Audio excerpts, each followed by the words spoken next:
The platinum band on my finger felt like ice, a sharp, unyielding weight against the flush of my skin. It was a beautiful ring, flawless and expensive, exactly like the life I was supposed to be starting. But as I stood there, surrounded by the suffocating heat of 300 bodies and the cloying scent of white lilies, I didn't feel like a bride. I felt like a prisoner.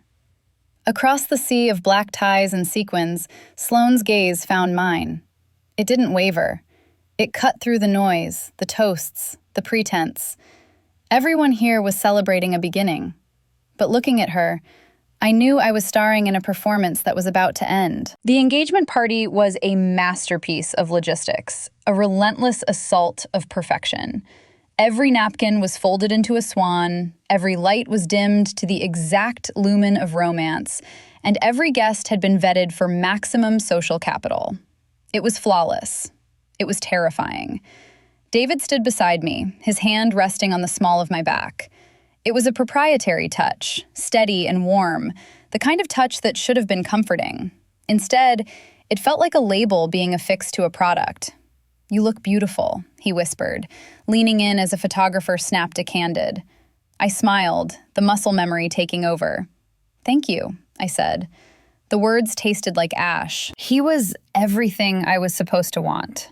Stable, kind, a partner who understood the metrics of a good life. But standing there, encased in white silk and expectation, I realized that safety has a texture. It's smooth, frictionless, and utterly cold.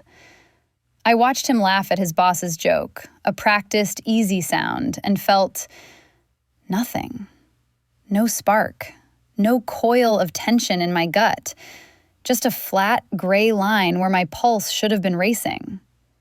The room seemed to shrink. The chatter swelled into a roar, a wall of sound made of congratulations and envy. I could smell the expensive scotch on the breath of David's best man, the cloying sweetness of the floral arrangements, the metallic tang of my own anxiety. I felt like an imposter in my own life, a cardboard cutout propped up next to the groom. The guests were a blur of expensive fabrics and dental veneers. They spoke in rapid-fire bursts about mergers and summer homes, their voices blending into a drone of privileged static. I found myself nodding at a woman whose name I couldn't remember, her diamond earrings catching the light, blinding me. She was talking about the venue, about how lucky I was to secure it. I wanted to scream. I wanted to tell her that luck had nothing to do with it, that this was a transaction masquerading as a romance. David was in his element, navigating the room like a politician, shaking hands, radiating that easy, golden boy confidence. But his confidence felt like a wall I couldn't climb. He was a straight line, and I was a knot of contradictions waiting to be unraveled. But then there was Sloane. My radar for her was involuntary, a biological imperative. I knew exactly where she was in the room at every second, tracking her movement like a compass, finding north. She was moving through the crowd with that effortless, predatory grace she'd perfected, holding a glass of dark liquor, ignoring the finger food. She wasn't smiling. While everyone else beamed at me with glassy-eyed approval, Sloane watched me with a terrifying clarity. She saw the tremor in my hand. She saw the way I flinched when David kissed my temple. Every time our eyes met, the noise of the party dropped away, leaving just the hum of electricity between us. It was exhausting to look away, to drag my attention back to the endless stream of well-wishers. Sloane wore a suit that defied the cocktail attire code. Dark velvet, sharp tailoring, no shirt underneath, just the plunge of the lapel against her skin. It was bold. It was distracting. While the bridesmaids huddled in pastel chiffon, giggling over centerpieces, Sloane leaned against a pillar, swirling her drink, looking like she wanted to burn the building down. She caught the eye of a waiter, whispered something that made him blush, and then looked back at me. Her brow arched. A silent question. "How long are you going to keep this up?" The dissonance was physical. My skin felt too tight. The smile on my face felt like a grimace. I was hyper-aware of the space between us, 50 feet of polished floor that felt like a canyon and a lifeline all at once. The air in the ballroom grew heavy, thick with body heat and perfume. My dress, tailored to within an inch of its life, felt like it was constricting my ribs. I needed oxygen. I needed silence. I needed to be anywhere but here, playing the role of the blushing bride-to-be while my best friend watched me suffocate from across the room. The panic was rising, a tide of cold water in my chest. I turned to David, touching his arm lightly. "I need a moment," I murmured. "Just need some air." He nodded, distracted by a cousin, barely looking at me. "Don't be long," he said. I didn't answer. I turned and walked toward the shadows where Sloane had disappeared, following the pull that was stronger than gravity. We had been running parallel for nearly 2 decades, 2 lines that curved and swayed but were forbidden from intersecting. Sloane was the chaos theory to my controlled experiment. Since we were kids, she had been the one to jump first, to bleed first, to laugh loudest. I was the one who packed the first aid kit. I was the one who checked the map. It was a dynamic that had calcified into a survival mechanism. She broke the world open, and I organized the pieces. But somewhere along the way, the roles had shifted. I wasn't just organizing the pieces anymore. I was building a fortress to keep her out. Sloane was the only person who knew that my composure was a lie. She knew that beneath the tailored blazers and the strategic silences, I was terrified of my own capacity for recklessness. She was the grounding wire. When I spun out, she'd show up with a refusal to let me wallow. But she was also the danger. She was the one who made me question if the safe path was actually a slow death. There is a specific kind of intimacy that exists only between women who have grown up together. A proximity that is so constant it becomes invisible. We had shared beds during sleepovers, changed clothes in cramped car back seats, held hair back during college hangovers. But there were moments, glitches in the matrix of our friendship, where the invisibility flickered. I remembered a road trip 3 years ago, a cheap motel in New Mexico with broken AC. We were lying on top of the covers, the heat pressing down on us like a physical weight, the scent of rain on hot asphalt drifting through the open window. She had turned to me, her face inches away in the dark, and whispered something I couldn't hear. When I asked her to repeat it, she just shook her head and rolled over. I spent the rest of the night staring at the curve of her spine, my heart hammering a frantic rhythm against my ribs, terrified to reach out, and terrified she would wake up and see the want on my face. That terror was the foundation of my relationship with David. He was the antidote to the volatility of Sloane. He was safe. He was a known variable. Being with him felt like wearing a seatbelt. Being with Sloane felt like driving a convertible off a cliff. He made sense on paper, in spreadsheets, in the 5-year plan that I had meticulously drafted to avoid exactly this kind of mess. I told myself that I wanted the seatbelt. I convinced myself that the calm, flat affection I felt for him was maturity, and that the jagged, breathless pull I felt towards Sloane was just a lack of discipline. I chose the engagement ring because it was a shield. It was a heavy, platinum declaration that I was normal, that I was settled, that I was not the kind of woman who spent her nights dreaming about her best friend's hands. But repression isn't a disappearance. It's a storage method. For years, I had been swallowing the truth, pushing it down until it compacted into a dense, heavy ball in my gut. It was a coiled spring, rusted and tight, wound under the pressure of 1,000 unsaid things. Every time she looked at me with that knowing, heavy gaze, the spring tightened. Every time she touched my arm casually, the tension ratcheted up another notch. It was becoming physically painful to maintain the stasis.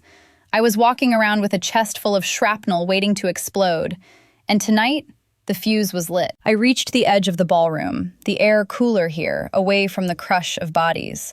I scanned the perimeter. I found her immediately. She was standing by the service exit, a heavy steel door that led to the fire escape. She wasn't looking at the crowd. She was looking at me. She didn't wave, she didn't smile. She just caught my eye, held it for a heartbeat, and then tilted her head toward the door. It was a microscopic gesture, a silent command that cut through the noise. Get out. Now. It was the same look she used to give me across a crowded lecture hall or a boring dinner party. It was our escape hatch. Without a backward glance at my fiancé, I slipped through the crowd and followed her. The heavy steel door to the stairwell clicked shut behind me, severing the connection to the ballroom. The sudden silence was jarring, a physical pressure drop that made my ears pop. The stairwell was cool, smelling of concrete and dust, a stark industrial purgatory between the heaven of the party and the reality above. I took the stairs 2 at a time, hiking up the layers of silk and tulle, my heels clicking a frantic, staccato rhythm against the metal treads. It wasn't graceful. It wasn't bridal. It was a scramble for survival. With every step upward, the suffocating perfume of the lilies faded, replaced by the scent of old brick and the coming rain. I pushed open the final door, and the city hit me. The air on the rooftop was crisp, biting with the chill of late October, and it rushed into my lungs like a drug. The noise of the party was gone, reduced to a dull, rhythmic thumping beneath the soles of my feet, a heartbeat I was no longer obligated to sync with. Up here, the world was vast and indifferent. The skyline was a jagged range of illuminated glass and steel, breathing its own chaotic rhythm, completely unaware of the carefully curated pageant downstairs.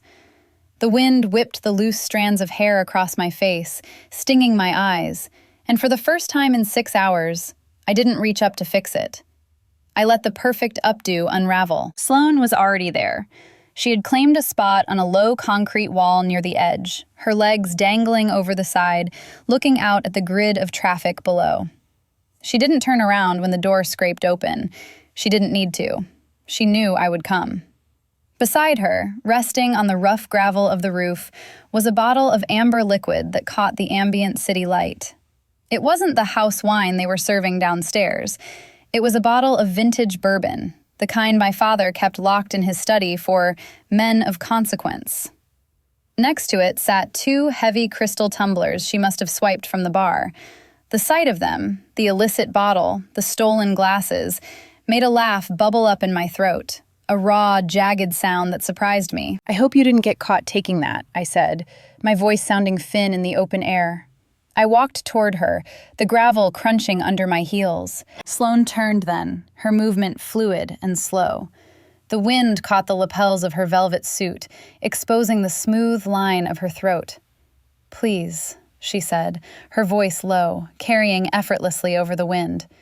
"Your dad was too busy explaining the bond market to David. I could have walked out with the silverware." She picked up the bottle, the glass clinking softly against her rings. "Besides, I figured we needed something real. That champagne downstairs tastes like hairspray." I reached the wall and sank down onto a weathered bench facing her, the silk of my dress pooling onto the dirty concrete. I didn't care. The pristine white fabric picking up soot felt like a rebellion. I let my shoulders drop. The posture of the happy bride, spine straight, chin up, core engaged, dissolved. I slumped. Exhaling a breath I felt like I'd been holding since the proposal. This was the ritual, the removal of the mask. Downstairs, I was a fiancé, a daughter, a project. Up here, in the shadows of the water towers and HVAC units, I was just a body seeking heat. Sloane watched me, her eyes dark and unreadable in the dim light. She didn't ask if I was okay. She didn't offer platitudes. She just cracked the seal on the bottle, the sound sharp and satisfying, and poured a generous 3 fingers of bourbon into a glass. She slid it across the concrete bench toward me. The glass scraped against the stone, a harsh, grounding sound. "Drink," she said. It wasn't a suggestion. I wrapped my fingers around the cold crystal. The weight of it was substantial, real. I looked at the amber liquid, then at her. The distance between us was only a few feet, but the air in that gap felt different than the air in the rest of the city. It was thinner, higher, charged with a static that made the hair on my arms stand up. I lifted the glass, the smell of oak and fire hitting my nose, and prepared to let the burn wash away the lie. I tipped the glass back, letting the bourbon hit the back of my throat. It didn't just burn, it seared, a liquid heat that traced a line of fire all the way down to my stomach. It was a shock to the system, a violent, necessary sensory override that short-circuited the numbness I'd been cultivating for months. I closed my eyes for a second, letting the grimace take over my face, feeling the shudder work its way through my shoulders. When I opened them, the world felt sharper, the edges of the rooftop defined by a new, crisp clarity. The bourbon was the anchor. It pulled me out of the performance and slammed me back into my body. Sloane watched me take the hit, her own glass resting casually on her knee. She didn't drink immediately. She just observed the way the tension finally unlocked in my jaw, her eyes tracking the movement of my throat. There was a satisfaction in her expression, like a mechanic listening to an engine finally turn over. "Better?" she asked, the word hanging in the cool air. "It burns," I said, my voice raspy, stripped of the polite, high-pitch modulation I used for David's business partners. "Good," she replied, lifting her glass in a mock toast before taking a slow, deliberate sip. "At least you're feeling something. That numbness downstairs? It was starting to freak me out. You looked like a mannequin that someone taught to say, 'Thank you for coming.'" We sat in silence for a long moment. The only sound, the distant hum of the city grid, and the rhythmic clink of ice against crystal. This was our ritual, a sacred geometry of two. The alcohol began to work its way into the bloodstream, not as a fog, but as a solvent. The tipsy feeling wasn't a blurring of lines. It was the erosion of the filters I kept so meticulously maintained. It started as a warm hum at the base of my skull, a loosening of the knots in my back. The frantic need to check the time, to fix my hair, to worry about the caterer's schedule. It all dissolved, leaving only the immediate, terrifying reality of the woman sitting next to me. "The ice sculpture is melting," Sloane noted dryly, gesturing vaguely toward the floor below us. "A swan, right? Or was it a heart? It was hard to tell through the glare of your mother's approval." I laughed, a loose, unpracticed sound that felt foreign in my chest. "It's supposed to be two doves entwined," I corrected, staring into the amber depths of my glass. David picked it out.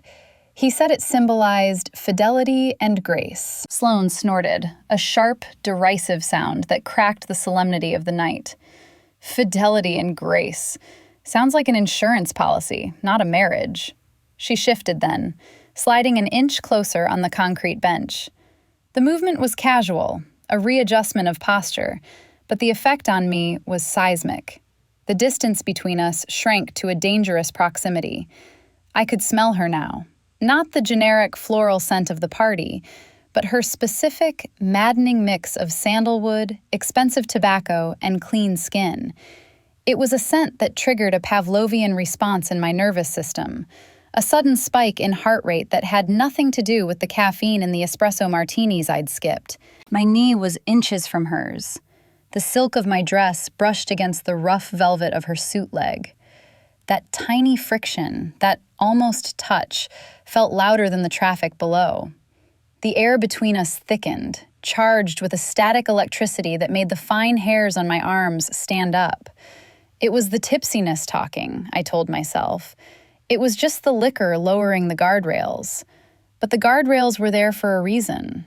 They were there to keep the car on the road.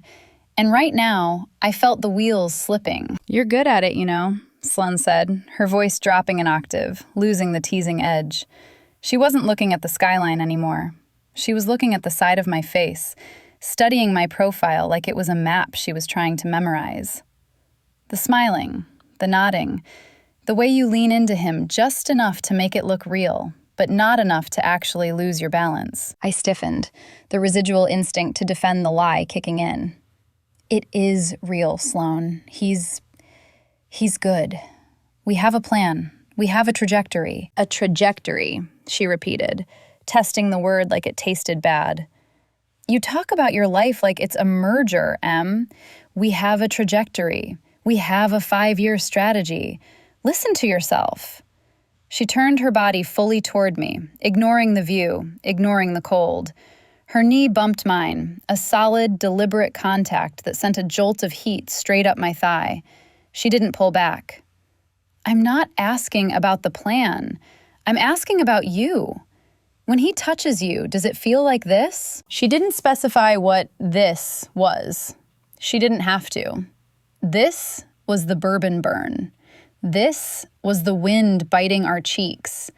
This was the terrifying magnetic pull that made me want to lean across the 6 inches of empty space and bury my face in her neck. This was the feeling of being completely, devastatingly awake. I gripped my glass tighter, my knuckles turning white. The alcohol had loosened the truth, but I wasn't ready to let it spill. Not yet. It's different, I whispered, the lie sounding weak even to my own ears. It's safe. Safe, Sloane echoed, her voice soft, dangerous. You used to hate safe. You used to drive with the headlights off just to see if the dark would flinch.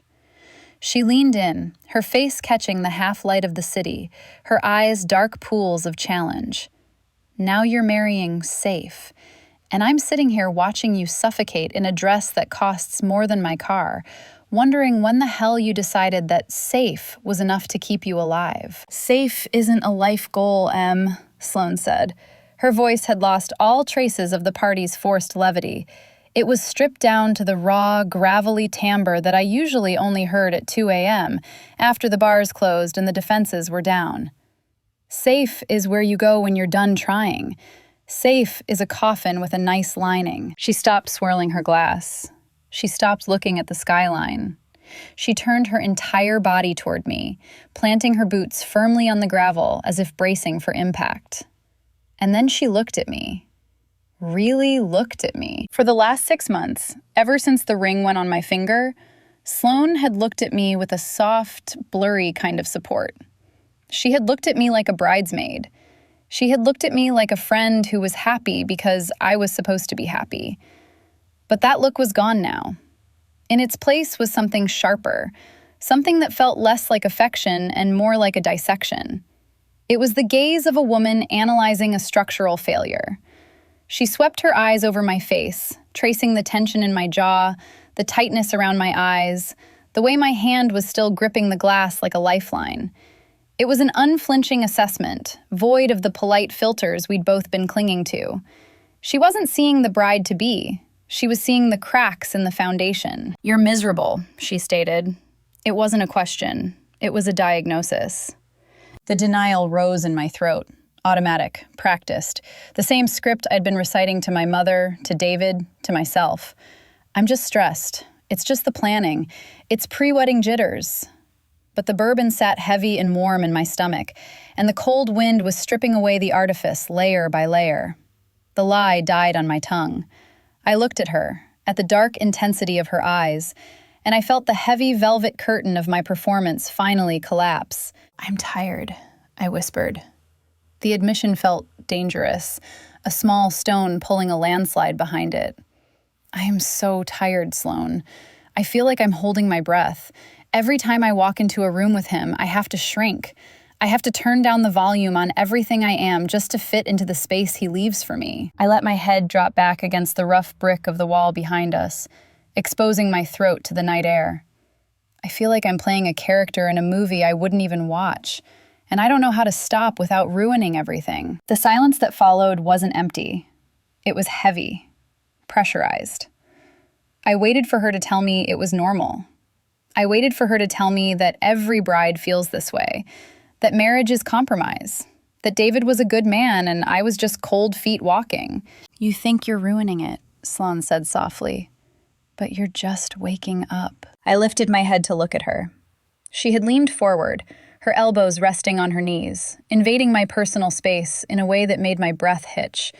The smell of her, sandalwood and smoke, was stronger now, drowning out the city. You have this force, Em, she said, her voice dropping to a hush that felt louder than a shout. I've watched you your whole life. You're the person who ran into a burning kitchen to save a stray cat. You're the one who debated that professor for an hour because he dismissed a point you believed in. You have this quiet, terrifying strength that burns hot and clean." She gestured vaguely toward the door that led back down to the party. "That guy? He doesn't want fire. He wants a reading lamp. He wants something he can switch on and off when it suits him. And watching you try to dim yourself to match his wattage, it's killing me." The words landed like physical blows, precise and bruising. She wasn't just criticizing David. She was validating the parts of me I had been trying to amputate. I felt a flush rise up my neck that had nothing to do with the alcohol. It was the heat of being seen, truly, devastatingly seen, by the only person whose opinion had ever really mattered. "I didn't think you noticed," I said, my voice trembling slightly. "I notice everything," she countered immediately, her gaze locking onto mine, refusing to let me look away. "I notice how you check the exits when you walk into a room with him. I notice how your smile doesn't reach your eyes when he touches you. I notice that you're sitting on a dirty rooftop in a $5,000 dress drinking stolen bourbon because the thought of going back down there makes you want to scream." The air between us thickened, charged with a sudden, undeniable current. It wasn't just friendship anymore. The dynamic had shifted, tilted on its axis by the weight of her honesty. The space between us felt magnetic, a physical pull that tugged at my center of gravity. My heart hammered against my ribs, a frantic, syncopated rhythm that echoed the tension coiling in my gut. Sloane held my gaze for a second longer, letting the truth settle into the concrete, before she reached for the bottle. She didn't break the mood. She poured the amber liquid with a slow, deliberate cadence, the sound of the glug, glug, glug measured and steady. She topped off my glass, then hers, and then, instead of leaning back, she shifted. She slid 6 inches closer on the bench. Her thigh pressed firmly against mine, a solid line of heat that burned through the silk of my dress. It wasn't an accident. It was a claim. "Drink up," she murmured, the rim of her glass clinking softly against mine. "We're just getting started." The second glass of bourbon went down with a deceptive smoothness, the initial bite replaced by a velvet warmth that spread through my chest and settled low in my stomach. It was a dangerous comfort. With every sip, the rigid architecture of my life, the wedding spreadsheets, the seating charts, the endless mental list of obligations, began to soften, losing its structural integrity. The wind up here was picking up, whipping strands of hair across my face, but I didn't feel the cold. All I could feel was the solid, unwavering line of heat where Sloane's thigh pressed against mine. She hadn't moved away. If anything, she had leaned into the contact, a silent anchor in the swirling chaos of the night. Sloane swirled the amber liquid in her glass, watching the vortex with a contemplative expression that made my pulse jump. The playfulness was gone, replaced by a focused intensity that felt like a weapon. She wasn't the maid of honor anymore. She was something else entirely, a mirror I had been avoiding for years. "He treats you like a gallery exhibit," she said, her voice cutting through the wind. It wasn't an insult. It was an observation, delivered with the cool detachment of a scientist noting a reaction. "Do not touch. Stand behind the velvet rope. Admire from a distance." She turned to me, her eyes dark and hooded. "He appreciates you, Em. I can see that. But he doesn't know how to get his hands dirty." I opened my mouth to defend him, to recite the lines about respect and boundaries that I'd memorized from bridal magazines. But the words died in my throat.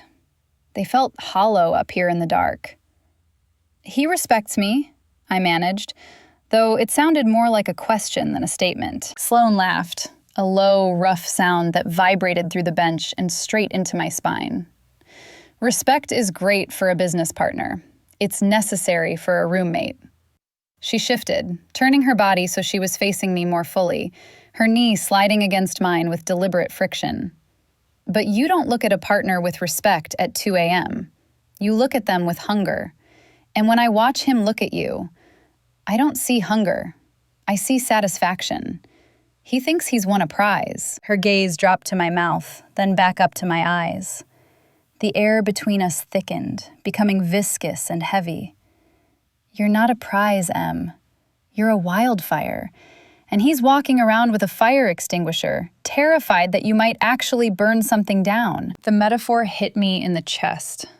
It was the thing I had been trying to articulate to my therapist for months, but never had the courage to say. I had spent so long shrinking, dimming my light, moderating my volume so I wouldn't overwhelm David's quiet, structured world. I thought it was compromise. Sloane was telling me it was suffocation. "He doesn't know how to handle your fire," she whispered, leaning closer. The scent of her, smoke, whiskey, and skin, filled my senses, drowning out the city below. "He thinks your intensity is a flaw he needs to manage. He doesn't realize it's the best thing about you." My breath hitched. It was terrifying to be seen this clearly. It was like standing naked under a spotlight, every secret fear and hidden desire exposed to the elements. But it was also intoxicating. For the first time in months, I didn't feel like too much. I felt like enough. I felt powerful. The shame I had been carrying about my own restlessness evaporated, replaced by a surge of adrenaline that made my hands tremble. "And you?" I asked, my voice barely audible over the wind. The alcohol made me bold, reckless. "Do you know how to handle it?" Sloane didn't blink. The corner of her mouth quirked up in a half-smile that was equal parts arrogance and invitation. "I'm the only one who ever has," she countered softly. "I don't want to put the fire out, Em. I want to stand in the center of it and see how hot it gets." The declaration hung in the air, charged and undeniable. This wasn't friendly banter. This wasn't the maid of honor giving a pep talk. This was a challenge. It was a line drawn in the sand, and she was daring me to cross it. My heart hammered against my ribs, a frantic bird trying to escape a cage. I knew, with a sudden crystal clarity, that I was in trouble. The safety of the engagement, the predictability of David, the roadmap of my future, it all felt pale and bloodless compared to the way Sloane was looking at me right now. She reached out, her hand hovering for a split second before her fingers brushed a stray lock of hair from my cheek. The touch was electric, a shock to the system that sent a shiver racing down my spine. Her knuckles grazed my jawline, a slow, deliberate tracing of the bone that felt possessive. "You're scared," she murmured, her eyes tracking the flush spreading across my skin. "Good. You should be. Real things are supposed to be scary." "I'm not scared," I lied, leaning almost imperceptibly into her touch. "Liar," she whispered, her thumb brushing the corner of my mouth. "You're terrified. You're terrified because you know I'm right.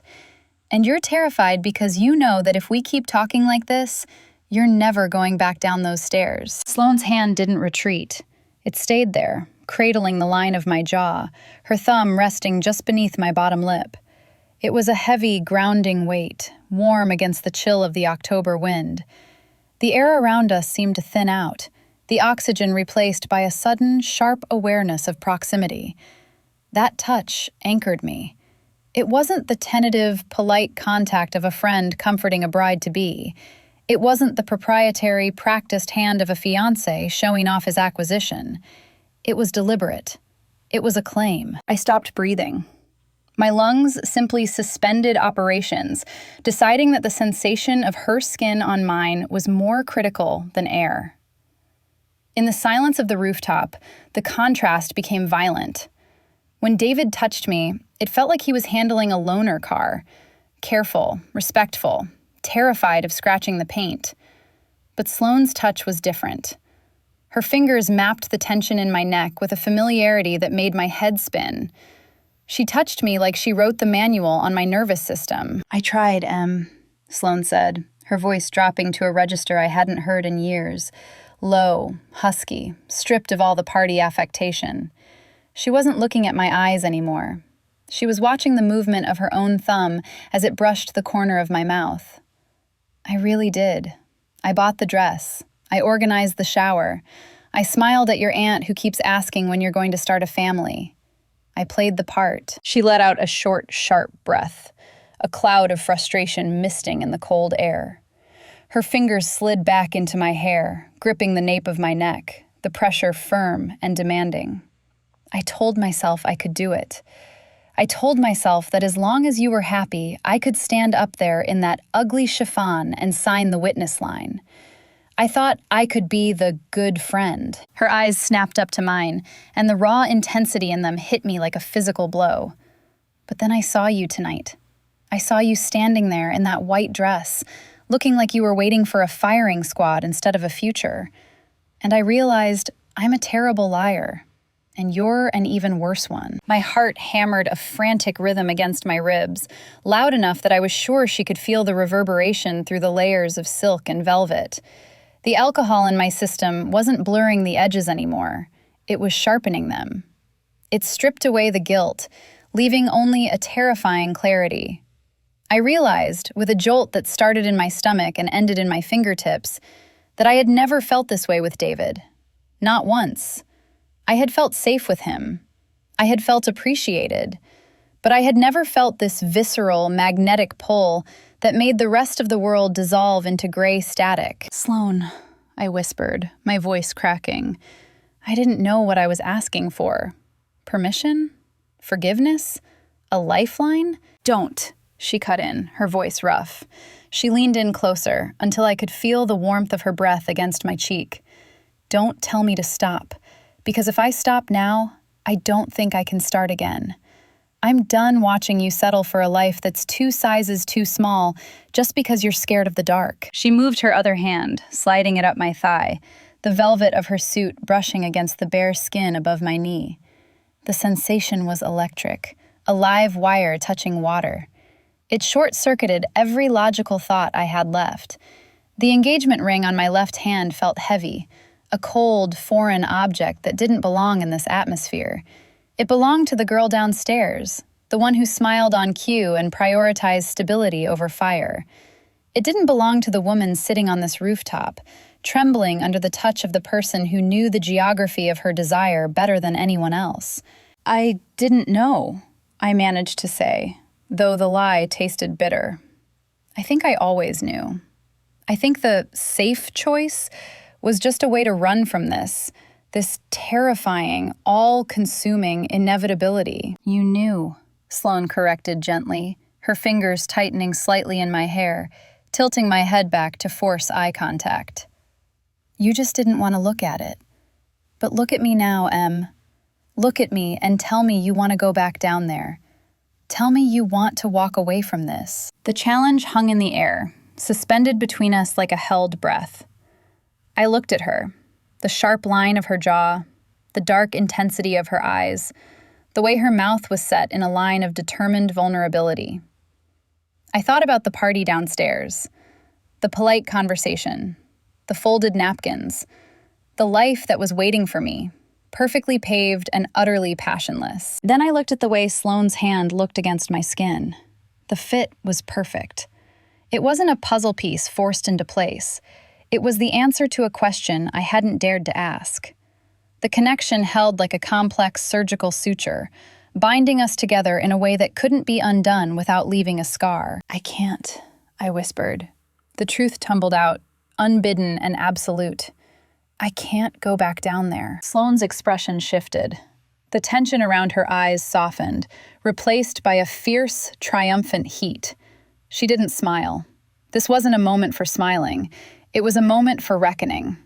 She shifted her weight, closing the final inches of distance between us on the bench. Her leg pressed fully against mine, a solid wall of presence, and the air between our lips vanished. "Good," she breathed, her gaze dropping to my mouth. "Because I wasn't going to let you." The tension didn't just break. It evaporated, leaving a vacuum that demanded to be filled. For years, that coiled spring in my chest had been holding everything together. The propriety, the friendship, the careful boundaries of what we were allowed to be to each other. But as Sloane's leg pressed against mine and her hand tightened in my hair, the metal fatigued. The spring snapped. And the recoil was violent. There was a fraction of a second where the world seemed to pause. A suspended heartbeat where I could have pulled back. I could have laughed it off, stood up and run back to the safety of the ballroom. I could have chosen the life that was printed on the invitations. But the choice didn't feel like a decision. It felt like gravity. The pull was absolute. The air between us was so charged it felt thin, difficult to breathe, vibrating with the accumulation of 1,000 missed opportunities. I watched her eyes flutter shut, saw the raw, unguarded want on her face, and I stopped thinking. I stopped planning. I just let go. When our mouths finally met, it wasn't tentative. There was no testing of the waters, no shy exploration. It was a collision. It was the desperate, messy reclaiming of lost time. Sloane kissed me like she was starving, like she had been holding her breath for a decade and I was the only oxygen in the atmosphere. And I kissed her back with a ferocity that terrified me. The taste of her was overwhelming. The sharp bite of the bourbon, the smoke, the warmth of her mouth, it flooded my senses, washing away the sterile taste of the champagne and the polite lies I'd been telling all night. Her hand slid from my jaw to the back of my neck, her fingers tangling in the intricate updo the stylist had spent an hour perfecting. I felt the pins give way, the structure collapsing as my hair fell loose against my shoulders. It was a physical dismantling of the bride I was supposed to be. I gripped the lapels of her velvet suit, pulling her closer, needing to eliminate every millimeter of space between us. The rough fabric scratched against my palms, a tactile anchor in the spinning world. The cold wind whipped around us, biting at my exposed skin, but I was burning up. The heat radiating from her body, from the friction of our mouths, was a furnace that incinerated everything else. In the middle of that chaotic, bruising kiss, a realization bloomed in my chest, sharp and undeniable.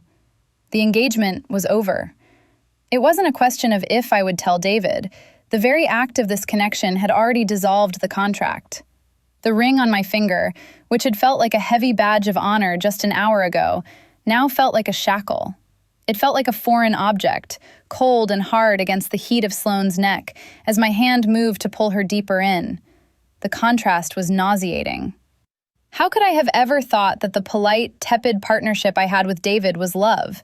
How could I have mistaken safety for this? This wasn't safe. This was a free fall. And for the first time in my life, I didn't want a parachute. I expected guilt. I had spent months dreading this exact scenario, playing out the catastrophic moral failure in my head during sleepless nights. I expected the crushing weight of betrayal to suffocate me. But as Sloane groaned low in her throat and tilted her head to deepen the angle, I didn't feel guilt. I felt relief. It was a pure, unadulterated surge of adrenaline that crashed through my veins like a drug. It was the feeling of finally exhaling after holding my breath for 28 years. The lie was gone. The performance was canceled. The exhaustion of pretending to be someone else evaporated, replaced by a terrifying electric vitality. We broke apart only when the need for air became critical, but we didn't pull back. Our foreheads rested against each other, our breathing ragged and harsh in the quiet night. My lips felt swollen, throbbing with the memory of the pressure. Sloane's hands were still on me, one on my neck, the other gripping my waist with a possession that made my knees weak. I opened my eyes and saw her watching me, her pupils blown wide, swallowing the iris. She looked wrecked. She looked triumphant. "Tell me to stop," she whispered, her voice a rough scrape against the silence. "Tell me to stop, Em, and I will walk away and never touch you again." It was the final exit ramp, the last chance to salvage the script. I looked at her, at the flush high on her cheekbones, at the way her chest heaved against mine, and I knew the truth. The script was already in ashes. "Don't you dare," I breathed. "Don't you dare stop." We pulled back, inches at first, just enough to let the oxygen rush back into the space between our mouths. The cold night air bit at my wet lips, a sharp contrast to the heat we had just generated. But I didn't shiver. I was anchored. Sloane's forehead rested against mine, her breathing synchronizing with my own ragged inhales. We were a closed circuit, the energy looping between us, ignoring the rest of the world. The city below hummed on, sirens, laughter, the distant bass of the party we had abandoned. But it felt like a broadcast from a frequency I no longer received. The noise was irrelevant. The only sound that mattered was the blood rushing in my ears, a drumbeat of finally, finally, finally. "I can't go back down there," I said. It wasn't a panic response anymore. It was a statement of fact, calm and absolute, like stating the color of the sky. I can't walk into that room and cut the cake. I can't listen to the toasts. I can't look him in the eye and pretend I'm not this. Sloane pulled back further, her hands sliding down to grip my upper arms, grounding me. Her eyes were dark, blown wide, searching my face for any sign of regret. She wouldn't find it. "Then don't," she said, her voice steady, the gravelly edge of desire tempered by a fierce protectiveness. "We don't go back. Not to the party, not to the lie. We stay right here, in the reality we just made." "It's going to be a disaster," I whispered, the ghost of my old pragmatism trying to assert itself one last time. "David, my parents, the deposits, the expectations." "The deposits," Sloane repeated, a dry, incredulous laugh escaping her throat. She shook her head, her thumbs rubbing soothing circles into my skin through the silk. "Em, you're standing on a precipice, and you're worried about the catering bill? Let it burn. Let the whole thing burn down. You can't build a cathedral on a foundation of wet cardboard." She was right. The fear of the explosion, the scandal, the hurt feelings, the logistical nightmare felt distant, muffled by the clarity of what had just happened. The reckoning she had promised was coming. The sun would rise, and with it, the lawyers, the tears, and the explanations. But that was a problem for the morning.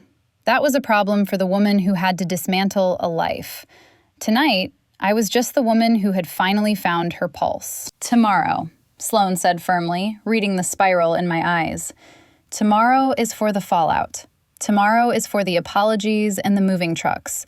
But tonight? Tonight is just a fact pending verification. We acknowledge the truth. We stop lying. That's the deal." I looked down at my hand. The platinum band caught the light of a nearby billboard, flashing a cold, artificial white. It looked heavy. It looked like a shackle made of good intentions and bad timing. Slowly, deliberately, I reached over with my right hand. The metal was cool against my fingertips. I twisted it. It resisted for a moment, catching on the knuckle, as if the life I was leaving was trying to hold on. But I pulled, and it slid free. The sensation of air hitting the skin where the ring had been was shocking. It felt naked, vulnerable, and incredibly light. I didn't throw it off the roof. That was too dramatic, too final in a way that felt performative. Instead, I set it gently on the concrete bench next to the empty bourbon glass. It sat there, a small circle of expensive metal, looking small against the vastness of the city. "Okay," I said, the word feeling solid in my mouth. "The deal is struck." Sloane looked at the ring, then back at me, a slow, genuine smile breaking across her face. It wasn't the smirk of a seducer. It was the relief of a survivor. She reached out, her hand finding mine, her fingers interlocking with the space where the ring used to be. The fit was seamless. Like a complex surgical suture, the connection held, binding the edges of my fractured self back together. The wind whipped around us, carrying the scent of rain, but for the first time all night, I wasn't cold. "Let's get out of here," she said, turning toward the fire escape, pulling me with her. We didn't look back at the skyline. It didn't look like a trap anymore. It looked like open road. The door clicked shut behind us, sealing the rooftop and the ring away in the dark. I didn't know where we were going, only that I wasn't walking alone anymore. The fear was gone, replaced by a terrifying, beautiful clarity. If you've ever had to burn down a perfect life to find the one that was actually yours, you know exactly how that first breath of fresh air feels. Subscribe now to follow where the fire leads next.